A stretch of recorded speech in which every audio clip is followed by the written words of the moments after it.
Hello tout le monde, nous allons continuer à nous intéresser aux masses et cette fois un aspect extrêmement important, l'invention par les masses. Et alors cette invention elle se pratique par un aspect plus abstrait des choses. Comment est-ce qu'un chaos relativement abstrait mais avec des définitions et des directions bien définies devient progressivement un arbre, un bâtiment, un personnage, etc. Cette histoire, donc d'inventer par les masses, ancrée assez souvent ou d'autres outils qui peuvent servir à ça, n'est pas simplement occidentale, elle est même plus anciennement chinoise, notamment avec le dessin, magnifique dessin taoïste. Alors on va s'intéresser à tout ça, comment est-ce qu'on invente. Pom, pom, pom, pom. Vous venez de être témoin de l'irruption d'une masse dans un espace blanc. Donc moi je suis une masse, vous voyez, une masse, et voici l'espace blanc. Donc vous venez de voir l'irruption d'une masse dans un espace blanc. Tiens, je vais faire autre chose. Ah, l'irruption d'une autre masse dans un espace blanc. C'est de l'abstraction dans le dessin et dans la peinture, de façon générale. Et ce petit début humoristique vise à vous faire comprendre donc que l'approche, cette fois-ci, et depuis quelques cours, n'est pas une question de fabriquer un contour dans lequel nous allons ensuite poser distinction entre ombre et lumière, d'autres lignes à part celle du contour, des définitions morphologiques, construction, dessin, etc., etc. Tout ça, c'est génial, mais c'est pas ce qu'on va faire ensemble aujourd'hui, en tout cas, et c'est pas ce qu'on fait depuis 3 séances. Je vous le dis parce que, donc, notamment mes élèves, dans les corrections que je fais, je continue à avoir énormément de lignes et de choses qui visent presque à construire un dessin, mais à partir de lignes avec une brosse assez épaisse, puisque je vous ai demandé d'avoir des brosses épaisses. Donc, une ligne avec une brosse épaisse à l'encre, ça n'a pas de sens. Ce qui vous est demandé, ce n'est pas de construire un contour épais avec une brosse épaisse, c'est d'aboutir à une masse. Et aboutir à une masse, c'est chercher à faire tâche, justement, et à faire tâche contrôlée.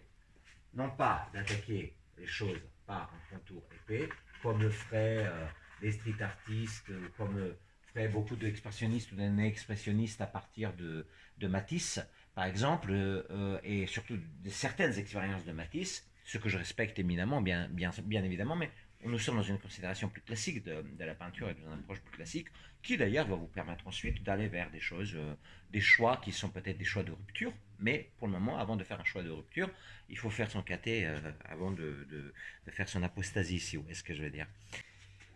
Ce que je vous ai demandé, c'est d'aboutir à une forme, d'ailleurs, donc à une masse. D'ailleurs, j'ai plus envie de le faire avec cette espèce d'énorme brosse. Je trouve ça assez intéressant. En réalité, là, ce que je suis en train de faire, je suis en train en même temps de préparer le terrain pour ce qui va arriver, à savoir, en fait, un dessin, certes avec des masses, mais également avec de la lumière. Donc, on va utiliser un petit peu de blanc aujourd'hui. On va utiliser un petit peu de blanc. Alors, tout un tas de blancs sont possibles. Craie blanche, craie comté, carré comté blanc, gouache blanche, acrylique blanche, crayon comté blanc, ce que vous avez de blanc, pas Tipex, etc., s'il vous plaît, mais de la peinture blanche, donc pour faire des réaux, un petit peu comme le faisait justement notre ami Lorrain, et puis ensuite, et puis même avant, etc., etc. Mais la plus importante des choses ici, c'est de faire comprendre qu'on va faire un sapin, non pas un sapin, on va pas forcément faire des sapins, mais donc, à titre d'exemple, on va dire trois façons d'aborder ce dessin de sapin, d'abord complètement en construction analytique. Alors même si je le fais avec un pinceau, je pourrais faire ça avec un crayon, n'importe quel outil qui fait de la ligne. J'ai déterminé l'axe principal, la hauteur de ma figure, puis ensuite du plus haut, ou plutôt du plus grand jusqu'au plus petit, je détermine les axes ou les autoroutes si vous préférez, plus secondaires. Ça, c'est le principe même de construire en dessin. Puis, construire en masse, ça peut se passer finalement presque par la même route, sauf que là, je suis beaucoup plus avec une silhouette en lavis et en tâche décroissante. Je vais commencer par le bas, je vais vers le haut et j'utilise à la fois, regardez bien, j'utilise à la fois la brosse comme ça, sur le plat, d'accord. Ensuite, j'utilise sur la tranche et encore, j'utilise sur cette tranche-là, d'accord. Hop, et ça me fait une petite ligne. Donc, à partir de là, et en sautillant un peu, je dirais, peut-être un peu Regardez ce que ça me fait, ma grosse brosse là. C'est un peu le plus réaliste, hein, celui-là. Il est assez réaliste, lui, je trouve, hein. C'est un sapin qui ressemble à un sapin. C'est ça la masse. L'outil est proportionné à la masse que nous sommes en train de faire. Après, pour faire le bonhomme au chapeau pointu, alors je ne sais pas si je vais faire celui-là, mais je prends un plus petit, une plus petite brosse. Allez, il a un gros ventre,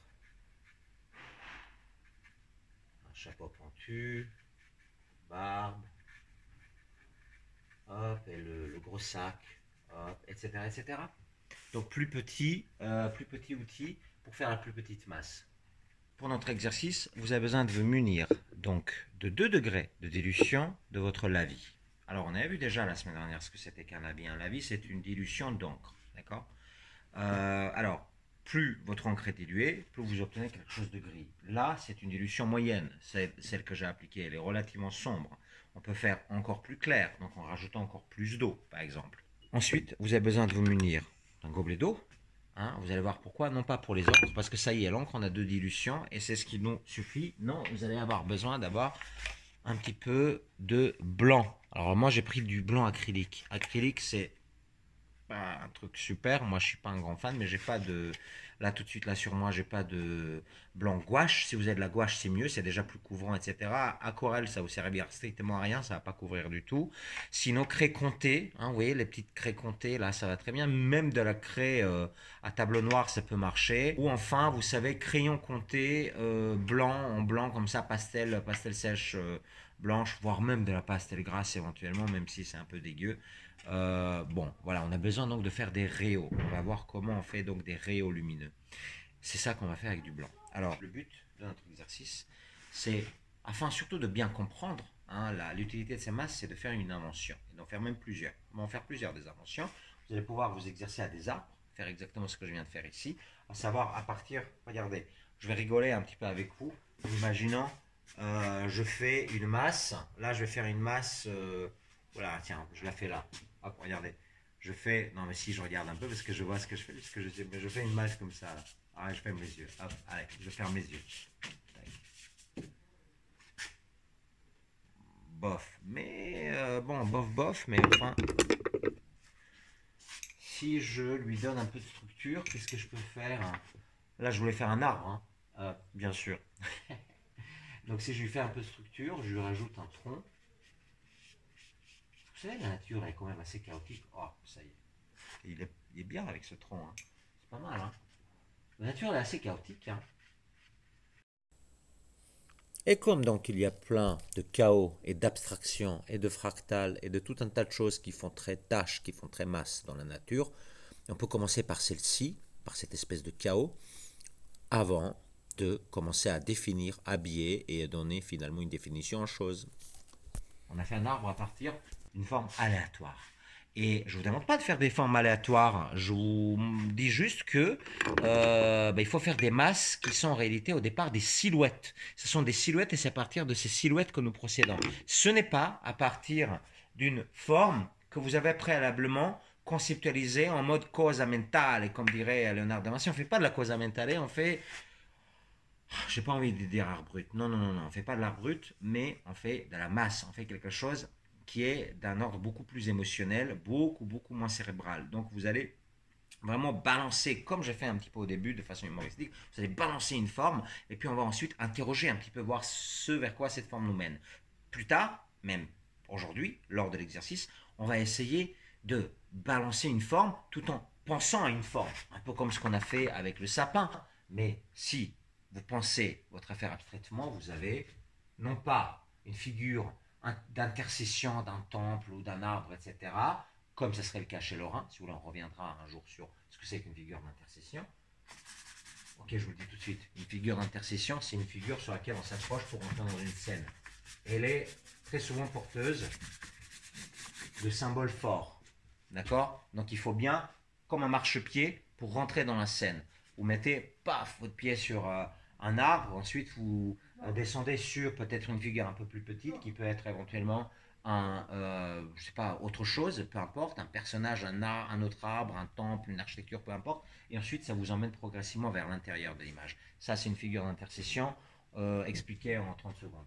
Et nous allons créer donc, une grande figure d'intercession, mais en masse et en grand volume comme ça. Et on pense un peu arbre, pas encore comme ça, hein. Je l'ai pensé comme ça, donc surtout comme un feuillage, presque comme si c'était un seul pleureur. Et j'ai effectué une très grande masse avec un très gros pinceau, très grosse brosse. Et là, j'ai la base de ma composition.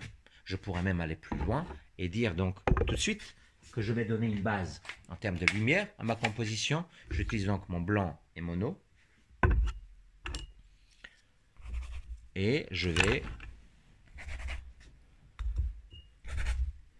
Alors, comment est-ce que je vais prendre du blanc? Je vais prendre du blanc. Pas tout de suite très épais. Vers l'horizon, une espèce de petite lumière comme ça, comme si c'était un lever-coucher de soleil. Je ne vais pas du tout là pour le moment aller dans une quelconque esbrouffe figurative, c'est-à-dire de savoir qu'est-ce que je suis en train de dessiner là, etc. Je, je vais même, l'idée ici, c'est d'être un petit peu à l'écoute de ce qui est en train de se passer. Je vous montre là du coup la constitution du fond et comment le fait de constituer un fond intéressant peut également mettre un vrai coup de booster à votre composition de façon générale.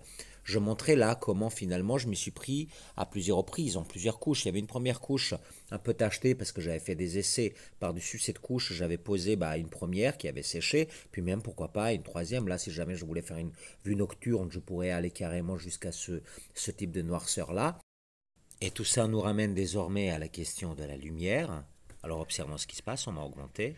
De la lumière, comme si c'était le jour qui se levait ou qui se couchait. Et que là, normalement j'ai un arbre, là je vois par exemple, j'espère que oui, ça se voit un peu à l'écran. Donc là, j'ai comme des ouvertures, hein, c'est des ouvertures comme si là on avait un premier tronc. En fait, finalement, ça ressemble plus à un groupe d'arbres. Et je peux pas, presque une affaire de, comme ça, de réserve, je peux travailler un peu mes masses plus claires.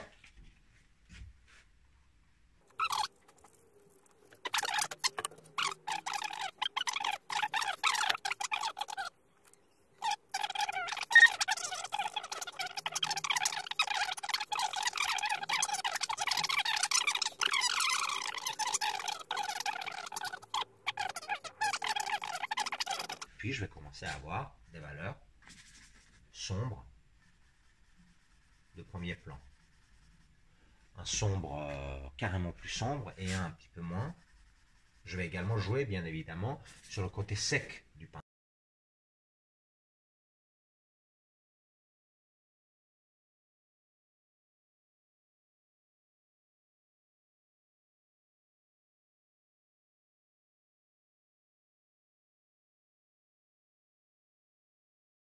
C'est le plan le plus contrasté, le plan intermédiaire un petit peu moins, et le plan, l'arrière-plan, totalement à l'arrière-plan, c'est flou et c'est clair dans un paysage.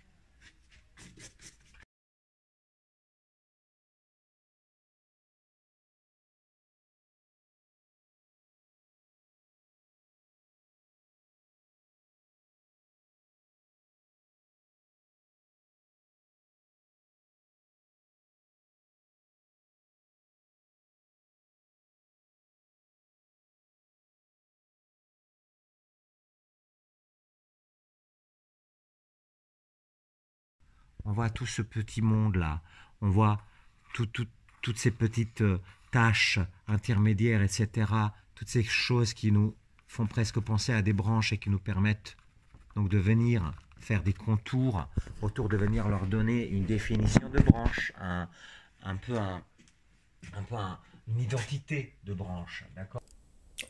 Puis là, je débriefe pour la fin et j'utilise plein de mots différents pour vous expliquer des choses que j'ai déjà dites dans cette vidéo et sur les séances précédentes, à savoir qu'il faut monter en masse progressivement de la plus grosse vers la plus petite, de la plus légère vers la plus dense et du grossier vers le détail.